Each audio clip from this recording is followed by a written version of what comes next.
তিস্তা নদী সংলগ্ন এলাকায় একটি অজগর সাপ উদ্ধার হলো বৃহস্পতিবার। নদীর পাশে ধান চাষের জন্য যে নেট ব্যবহার করেছেন কৃষকরা, সেই নেটেই আটকে পড়ে সাপটি। কৃষকরা জমিতে গেলে সাপটিকে দেখতে পান। পরবর্তীতে খবর দেওয়া হয় ময়নাগুড়ি রোড পরিবেশ প্রেমী সংগঠনকে। তারা গিয়ে সাপটিকে উদ্ধার করেন। জানা গেছে এটি একটি বার্মিজ প্রজাতির অজগর, যার দৈর্ঘ্য প্রায় 6 ফুট লম্বা।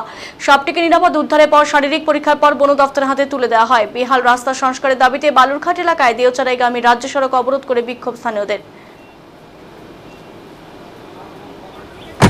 যেহেতু নেটে আছে তার জন্য একটা কেচি আমাদের দরকার আছে, কেচিটাকে নিয়ে নিলাম। এবং ওখানে নদী, ওখানে জল কতটুকু আছে? জল জল জল কতটুকু আছে?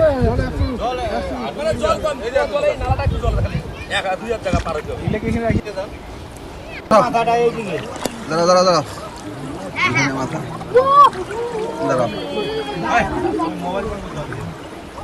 মাথাটা মোবাইল খুলবো।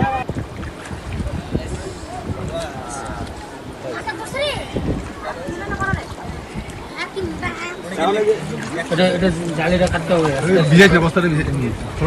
বিলেটটা এই যে এখান থেকে কাটি দিলে পরে নেটটা একটু কাটি দিলে।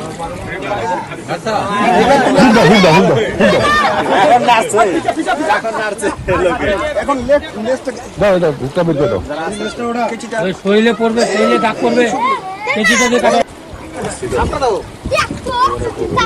ধরো ধরো ওই দিন বিশেষ কে এখানে কেমন ধর কিছু। আজকে তিস্তা নদী থেকে একটি অজগর সাপ উদ্ধার করা হয়।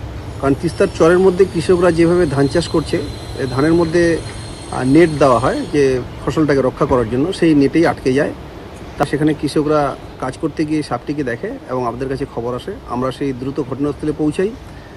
নদীতে জল বেড়ে যাওয়া একটু সমস্যা হয় সেখানে পৌঁছতে, তবুও আমরা যাই। তারপরে সেই সাপটিকে আমরা উদ্ধার করি। তারপর উদ্ধার করে নিরাপদ জায়গায় নিয়ে এসে সেটা শারীরিক পরীক্ষা করি। না, তেমন কোনো আঘাত হয়নি। হ্যাঁ, এটা বার্মিজ প্রজাতির পাইথন, অনুমানিক 6 থেকে 7 ফিট হবে। হ্যাঁ, এটা আমরা লাটাগুড়ি বন দপ্তরের হাতে তুলে দিয়েছি।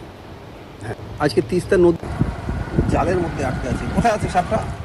আমরা ততক্ষণে কিছু পাইপ নিয়ে নিই।